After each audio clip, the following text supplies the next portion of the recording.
Hello guys, and welcome back to this channel. Today we are going to create this sphere in SolidWorks. Don't forget to subscribe to this channel for more videos and tutorials. Go to SolidWorks, select File, New, open a new part, press OK. Select front plane, sketch, take center line,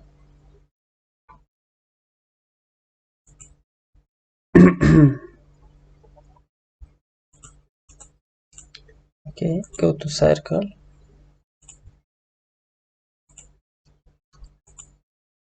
smart dimension, let's put 100, go to trim entities,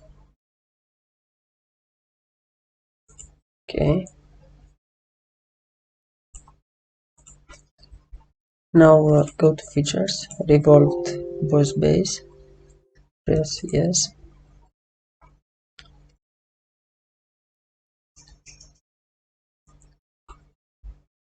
and press OK.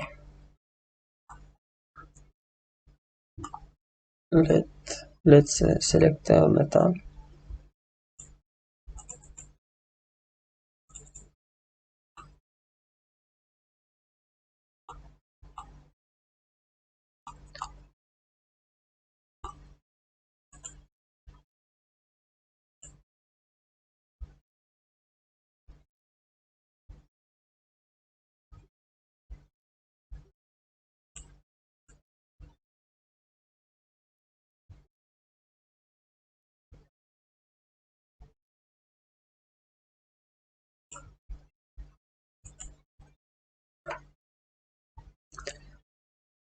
Okay, see you next time.